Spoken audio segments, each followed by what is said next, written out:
Hello guys, welcome to Abhishek Jha classes. CU ने हाल फिलहाल में ये नोटिफिकेशन लॉन्च किया है जहां पे उन्होंने एग्जामिनेशन के रूल्स एंड रेगुलेशंस को चेंज कर दिए हैं। यस दोस्तों, अब से जो 4 इयर्स के डिग्री होने वाले हैं वहां पे बहुत सारे एग्जामिनेशन रूल्स एंड रेगुलेशंस नए आए हैं और बहुत सारे रूल्स एंड रेगुलेशंस चेंज भी हो चुके हैं। तो ये पर्टिकुलर वीडियो आप लोगों को फुल देखना बहुत ज्यादा इंपॉर्टेंट हो जाता है बिकॉज आप लोगों को जानने का जरूरत है new examination rules and regulation. So आइए शुरू करते हैं, लेकिन शुरू करने से पहले मैं यही बोलना चाहूंगा भाई, तुम्हारे लिए बहुत मेहनत कर रहा हूं। 9 पेज का पीडीएफ में से क्या क्या इंपॉर्टेंट है क्या क्या नहीं है, मैं सब कुछ यहाँ पे डिटेल स्टडी करके आया हूं। इसीलिए लाइक सब्सक्राइब और शेयर तो बनता है और एक प्यारा सा कमेंट जरूर कर देना। साथ ही साथ अगर बीकॉम सेमेस्टर 1 के फ्री क्लासेस को अभी भी ज्वाइन नहीं किए हो तो भाई मैं बता दूं कि पूरा का पूरा क्लासेस एकदम फ्री में प्रोवाइड कर दिया गया है। आप लोग प्लीज ज्वाइन करने के लिए डिस्क्रिप्शन में 6 स्टेप्स को फॉलो कीजिए और ज्वाइन हो जाइए हमारे बीकॉम सेमेस्टर 1 के फ्री बैच में। चलिए शुरू करते हैं। यहां पे देखिए सबसे पहले लिखा हुआ है the above shall be effective from the session 2023-2024, यानी 2023-2024 से ये एप्लीकेबल है। सबसे पहला इंपॉर्टेंट चीज नंबर 2 को पढ़िए। Semester end examination are to be held ordinarily at the end of the concern semester. यहां पे बोल दिया गया है कि जो भी ऑड सेमेस्टर होते हैं जैसे कि सेमेस्टर 1, सेमेस्टर 3, सेमेस्टर 5, सेमेस्टर 7, उनका एग्जामिनेशन दिसंबर से जनवरी के बीच में हो जाएगा और जो भी इवन सेमेस्टर होंगे उनका एग्जामिनेशन जून जुलाई के बीच में होगा। लेकिन हाँ दोस्तों, हम लोग सच जानते हैं कि कभी भी दिसंबर से जनवरी के बीच में नहीं होता है, हमेशा आगे पीछे हो सकता है, आगे पीछे हो सकता है इसका, ठीक है। जैसे कि इस बार बहुत पीछे होगा आपका एग्जामिनेशन, इस बार आपका एग्जामिनेशन होने वाला है मार्च में, लेकिन ये जस्ट एस्टिमेट बता दिया गया है कि हर साल अब से दिसंबर जनवरी के बीच में ऑड सेमेस्टर को खत्म करने का ट्राई करेगा ये लोग और इवन सेमेस्टर को खत्म करने का जून से जुलाई के बीच में ट्राई करेगा, ठीक है। इसके बाद सबसे बड़ा मैटर भैया अटेंडेंस कितना लगने वाला है। तो देखिए सीयू ने ये क्लैरिफाई किया है कि अगर आपका अटेंडेंस 75% है फिर तो सही है। इसका मतलब एटलीस्ट आपको 75% अटेंडेंस रखना ही पड़ेगा कोई भी हालत में। लेकिन फिर भी आपका अटेंडेंस 75% नहीं है लेकिन 60% से ज्यादा है, 60% से ज्यादा है लेकिन 75% से कम है, उस केस में आपको अपने कॉलेज अथॉरिटी को एक फाइन देना पड़ेगा, एक फीस देना पड़ेगा, तभी आप एग्जामिनेशन में बैठ सकते हैं। लेकिन थर्ड केस में बोला है अगर आपका अटेंडेंस 60% से भी कम है तो उस केस में आप एग्जामिनेशन में नहीं बैठेंगे। लेकिन ये सब क्राइटेरिया दिया हुआ है सीयू ने, लेकिन आपके कॉलेजेस के ऊपर पूरा का पूरा डिपेंड करता है। बहुत हल्का फुल्का जो कॉलेज रहता है वो लोग बैठने दे देगा, आराम से दे देगा, कोई दिक्कत नहीं है। आपके कॉलेज के ऊपर डिपेंड करेगा, ये भी आपके कॉलेज के ऊपर डिपेंड करेगा, ठीक है। लेकिन रूल्स को ध्यान में रख लीजिए एक बार, मिनिमम 60% तो आप रखिए ही, बिकॉज तभी आपको एग्जाम में बैठने को मिलेगा। चलिए अब नेक्स्ट इंपॉर्टेंट चीज, जो भी कोर पेपर है यानी कि जो भी मेन पेपर्स है भैया, मेन पेपर्स मतलब समझा दीजिए, जैसे कि accounts, micro economics, principle of and practice of management and ED, ये 4 पेपर्स आपके कोर पेपर्स है सेमेस्टर 1 के। उसके एग्जामिनेशन जो होंगे वो अवे सेंटर्स में होंगे। अवे सेंटर्स मतलब आपके कॉलेज के बाहर वाले कॉलेज में, है ना। आपका कॉलेज डिसाइड करेगा कि कौन सा कॉलेज में आपका एग्जामिनेशन होने वाला है। अवे सेंटर्स मतलब आपके कॉलेज में वो एग्जामिनेशन नहीं होंगे, कोई बाहर कोई सेंटर अलॉट किया जाएगा, उसमें आपका एग्जामिनेशन होगा। और जो भी रिमेनिंग सब्जेक्ट्स है जैसे कि कॉन्स्टिट्यूशनल वैल्यू हो गया, कंपलसरी इंग्लिश हो गया, इसका एग्जामिनेशन आपके कॉलेज में ही होंगे। समझे कि नहीं समझे। जो कोर पेपर्स है, जो मेन पेपर्स है जैसे कि principle and practice of management, accounts, micro economics और ईडी, उसका एग्जामिनेशन आपके कॉलेज के बाहर होगा यानी कि अवे सेंटर में होगा।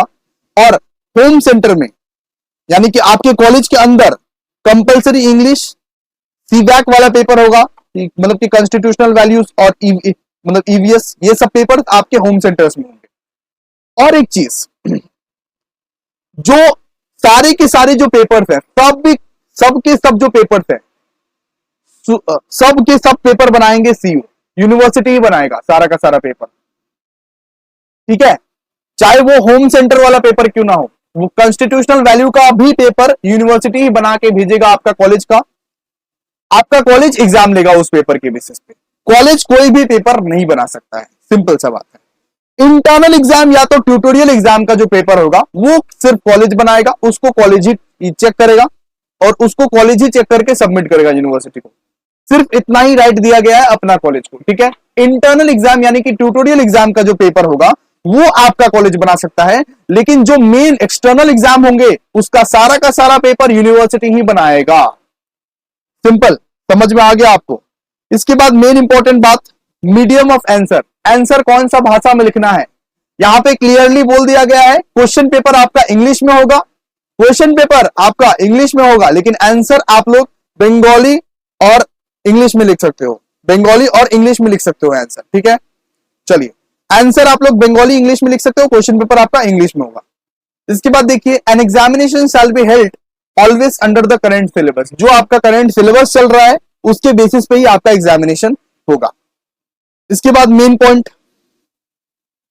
देखिए, यहां पे बहुत इंपॉर्टेंट, पासिंग मार्क्स कितना रहेगा, न्यू सिलेबस में पासिंग मार्क्स कितना रहेगा। जैसे कि मैंने आपको पहले भी बता चुका है, पासिंग मार्क्स आपका रहेगा 30%।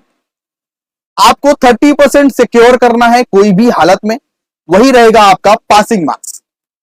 आपका पेपर प्रैक्टिकल और ट्यूटोरियल में मतलब कि बटा हुआ है। मान लीजिए आपका पेपर में थियरी भी है और प्रैक्टिकल भी है, तो प्रैक्टिकल में भी आपको 30% लाना पड़ेगा और थियरी में भी आपको 30% लाना पड़ेगा, ठीक है। मान लीजिए 80 मार्क्स का थियरी है और 20 मार्क्स का प्रैक्टिकल है। प्रैक्टिकल मैंने बोला, ट्यूटोरियल मैंने नहीं बोला है, ठीक है। तो बाकी सब सेम ही है। मान लीजिए प्रैक्टिकल आपका 80 मार्क्स है, तो 80 में से आपको 24 लाने पड़ेंगे और 20 में से उधर 6 लाने पड़ेंगे, यानी कि दोनों ही में 30% चाहिए। क्लियर है।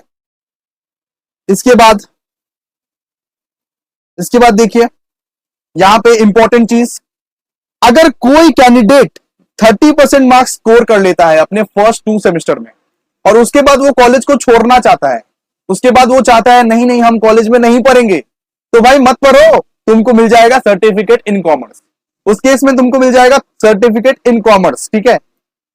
आप लोग अपने 4th सेमेस्टर को कंप्लीट कर लियो, मतलब कि पहला 4 सेमेस्टर को कंप्लीट कर लियो, उस केस में आपको मिल जाएगा डिप्लोमा इन कॉमर्स। उस केस में आपको मिल जाएगा डिप्लोमा इन कॉमर्स। अगर आप लोग 6 सेमेस्टर कंप्लीट किए हो तो आपको मिल जाएगा 3 इयर्स डिग्री। अगर आप 8 सेमेस्टर कंप्लीट किए हो तो आपको मिल जाएगा ऑनर्स विथ रिसर्च, ठीक है। क्लियर है। चलिए आगे, यहां पे 13 नंबर पॉइंट पढ़िए, candidate securing a minimum CGPA of 4 securing 30% marks in all the papers shall be eligible to join the 7th semester class। यानी कि आपका सीजीपीए कम से कम रहना चाहिए 4, यानी कि 40% रहना चाहिए ओवरऑल में और 30% ईच सब्जेक्ट में। हर सब्जेक्ट में आपका 30% रहना चाहिए और 40% पूरा ओवरऑल में रहना चाहिए, फिर ही आप 7th सेमेस्टर का क्लास ज्वाइन कर पाओगे, वरना आप 3 इयर्स का डिग्री ही ले पाओगे सिर्फ, ठीक है। तभी आप 7th सेमेस्टर का क्लास कर पाओगे, ठीक है। यहां पे बोल दिया गया है ऑलरेडी, आपका सीजीपीए रहना चाहिए कम से कम 4 और मार्क्स हर सब्जेक्ट में रहना चाहिए 30%, फिर ही आप 7th सेमेस्टर में बैठ सकते हो। इसके बाद पढ़िए, if a candidate securing a minimum of CGPA of 4 but fails to secure a minimum of CGPA of 7.5। अगर कोई कैंडिडेट 7.5 स्कोर नहीं किया है, 4 ही स्कोर किया है, ठीक है, तो वो क्या कर सकता है, वो और एक बार एग्जामिनेशन बैठ सकता है। 5th और 6th सेमेस्टर में वो रीअपियर हो सकता है। यहां पे एक ऑप्शन दिया है कि आप रीअपियर हो सकते हैं अपने मार्क्स को बढ़ाने के लिए, सिंपल सा बात है, लेकिन रीअपियर कौन होना चाहेगा फिर भी।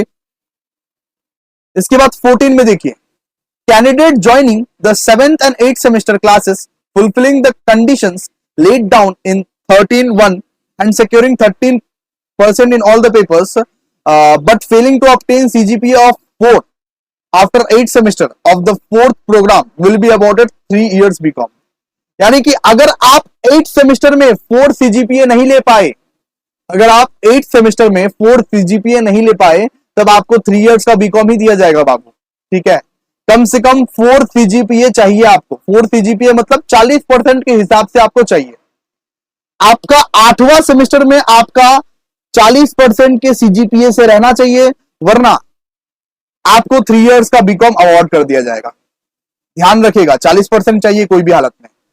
इसके बाद देखिए, candidate pursuing 7th and 8th semester classes securing 30% in all the papers securing minimum of CGPA 4 after 8th semester will be awarded 4 years BCom. अगर आप 4 CGPA से ज्यादा लाए हैं तो आपको 4 इयर्स का बीकॉम अवार्ड कर दिया जाएगा। सिंपल सा बात है, मतलब कि सिंपल सा बात है, 40% आपको लाना पड़ेगा, फिर ही आपको 4 इयर्स बीकॉम मिलेगा, वरना 3 इयर्स बीकॉम में कन्वर्ट कर दिया जाएगा।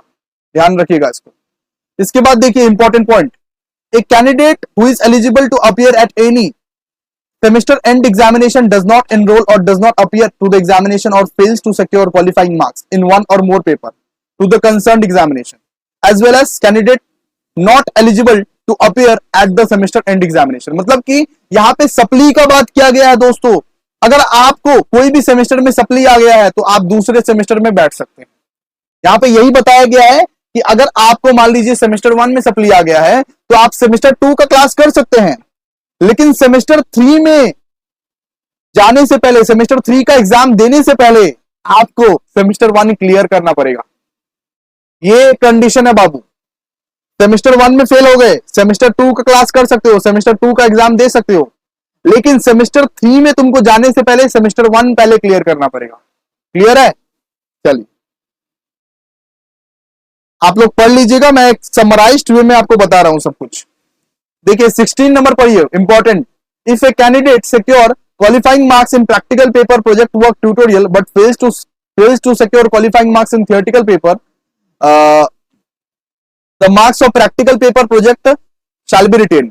मतलब यहां पे ये बोला गया है कि अगर आप थियोरी में पास हो गए और प्रैक्टिकल में फेल हो गए तो प्रैक्टिकल का मतलब कि प्रैक्टिकल आपको दोबारा देना पड़ेगा, लेकिन थियोरी का जो है मार्क्स वो रिटेन रह जाएगा आपका, उसको वापस नहीं देना पड़ेगा। थियोरी वाला पेपर आपको वापस नहीं देना पड़ेगा।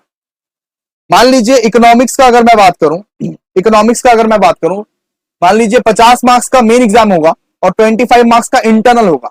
मान लीजिए 25 मार्क्स के इंटरनल एग्जामिनेशन में आप फेल हो गए, उस केस में आपको अगला साल बस वो 25 मार्क्स का इंटरनल एग्जाम देना पड़ेगा। मेन एग्जाम में पास हो गए थे और इंटरनल एग्जाम में फेल हो गए थे तो आपको अगला साल बस इंटरनल एग्जाम देना पड़ेगा, क्योंकि मेन एग्जाम का जो मार्क्स है वो रिटेन ही रह जाएगा आपका, वो रिटेन रह जाएगा आपका। ठीक है, चलिए आगे एक मिनट, चलो अब पढ़ते हैं कैंसलेशन ऑफ एग्जामिनेशन। आप अपना एग्जामिनेशन कैंसिल करवा सकते हैं। ठीक है, आप अपना एग्जामिनेशन कैंसिल करवा सकते हैं, लेकिन एक बार कैंसिल करवाने के बाद उसको रिवोक नहीं किया जा सकता, इसके बाद ग्रेस मार्क्स। क्या भैया हम अगर फेल होते रहेंगे, हम मान लीजिए अगर 15 मार्क्स चाहिए पास होने के लिए, हमने 14 लाया, तो क्या हमको वो पास करवा देंगे? जी बिल्कुल। यूनिवर्सिटी बोलता है कि आपको 1 मार्क्स का ग्रेस दे दिया जा सकता है, लेकिन 1 से ज्यादा नहीं। आप 1 मार्क्स के लिए अगर कोई भी पेपर में फेल हो गए तो आपको उसका ग्रेस मिल जाएगा, लेकिन 1 मार्क्स से ज्यादा नहीं आपको मिलेगा। ठीक है, तो ये ग्रेस मार्क्स का रूल है। मान लीजिए 5 मार्क्स चाहिए आपको पास होने के लिए, तो एग्जामिनर आपको 5 मार्क्स नहीं देने वाला। 1 मार्क्स चाहिए आपको पास होने के लिए, सिर्फ 1 मार्क्स अगर आप ले आओगे तब आप पास हो जाओगे, तो यूनिवर्सिटी आपको 1 मार्क्स तक दे सकता है। यह है ग्रेस मार्क्स का रूल। ठीक है, री एग्जामिनेशन री रिव्यू। देखिए री एग्जामिनेशन री रिव्यू किसका हो सकता है? सिर्फ नॉन एमसीक्यू थियोरेटिकल पेपर का हो सकता है। एमसीक्यू वाला पेपर अगर कोई भी रहेगा तो उसका री एग्जामिनेशन री रिव्यू नहीं होगा। ठीक है, तो और सीवैक वैक जैसा पेपर, आईटीसी, एमटीसी जो कॉलेज में एग्जामिनेशन होता है, जो जैसे कि कंपलसरी इंग्लिश, कॉन्स्टिट्यूशनल वैल्यू, ईएनवीएस, इसका रिव्यू मतलब कि परमिशेबल नहीं है, इसके लिए आपको कोई भी रिव्यू नहीं मिलेगा। लेकिन जो मेन कोर सब्जेक्ट है जैसे अकाउंट्स, माइक्रो इकोनॉमिक्स, पीपीएम, ये सब जो है इसका आप रिव्यू करा सकते हो, इसका आप री एग्जामिनेशन भी दे सकते हो, आपकी मर्जी। अगला साल आप री एग्जाम भी कर सकते हो इसका। ठीक है, चलिए तो दोस्तों इतना ही था। और एक चीज देख लीजिए दोस्तों, और एक चीज देख लीजिए, टीजीपीए का देख लीजिए, आपको ग्रेडिंग देख लीजिए। अगर आप 90% से 100% के बीच में लाए हैं तो आपका जो ग्रेड्स रहेगा वो A++ का रहेगा। 80% से 89% के बीच में लाए हैं तो A+ का रहेगा। सीजीपीए में बस पॉइंट लगा दिया जाता है, बाकी सेम टू सेम रहता है। ठीक है, तो ये ग्रेड्स आप लोग प्लीज देखिएगा। फेल कब हो जाएंगे? जब 30% से बिलो आएगा। 30% से बिलो आएगा तब आप फेल हो जाएंगे। फेल होने का चिन्ह होता है F, और अगर आप एब्सेंट होंगे तो A भी लिखा रहेगा उधर। एब्सेंट रहेंगे तो A भी लिखा रहेगा। तो ये सब चीज आपके लिए बहुत मैटर करेगा। वहां पे ग्रेड्स दिया जाएगा, तो आप एक सर्टेन ग्रेड्स को अचीव करने के लिए ये सब देख के रखिए पहले से। ठीक है, और ये सब चीज आपके लिए अभी इंपॉर्टेंट नहीं है, धीरे धीरे आपको सब बताते जाएंगे। इसके बाद डिग्री का अगर बात करें, डिग्री आपको कैसे मिलेगा? सिंपल सा बात बताइए। एक कैंडिडेट परसुइंग 4 years और 3 years बीकॉम, चाहे आप 4 years बीकॉम कर रहे हैं, चाहे आप 3 years बीकॉम कर रहे हैं, फर्स्ट और सेकंड सेमेस्टर आपने कंप्लीट किया, आपको सर्टिफिकेट इन कॉमर्स मिल जाएगा। फर्स्ट और सेकंड सेमेस्टर कंप्लीट करके आप एग्जिट करना चाहते हैं तो आपको मिल जाएगा सर्टिफिकेट इन कॉमर्स। ठीक है, आपने फर्स्ट, सेकंड, थर्ड, फोर्थ चारों सेमेस्टर कंप्लीट कर दिया, आपको मिल जाएगा डिप्लोमा इन कॉमर्स। सर्टिफिकेट मिलेगा हर चीज में, अभी डिप्लोमा इन कॉमर्स मिल जाएगा। अगर आपने 1, 2, 3, 4, 5, 6 सेमेस्टर तक कंप्लीट कर लिया तो आपको मिल जाएगा 3 years बीकॉम डिग्री। और अगर आपने पूरा का पूरा 8 सेमेस्टर कंप्लीट किया विदाउट रिसर्च तो विदाउट रिसर्च वाला डिग्री मिलेगा, और विथ रिसर्च कंप्लीट किया तो विथ रिसर्च वाला डिग्री मिलेगा। ठीक है, रिसर्च करके अगर डिग्री लोगे तो विथ रिसर्च वाला डिग्री मिलेगा, विदाउट रिसर्च करके अगर डिग्री लोगे तो विदाउट रिसर्च वाला डिग्री मिलेगा। ठीक है, सिंपल सा बात है। इसके बाद देखिए, यही सब था। ये सब सारे रूल्स एंड रेगुलेशंस को बहुत ही ज्यादा सरल भाषा में मैं कंप्लीट किया हूं। प्लीज एक लाइक, शेयर और सब्सक्राइब तो बनता है। और बीकॉम सेमेस्टर 1 के फ्री क्लासेस तो ज्वाइन करने के लिए फटाफट से डिस्क्रिप्शन में जाओ, 6 स्टेप्स को फॉलो करो और ज्वाइन करो हमारे BCom semester 1 free classes. Thank you दोस्तों, मिलते हैं नेक्स्ट वीडियो में, तब तक के लिए बाय। ऐसे ही वीडियो को, चैनल को देखते रहिए।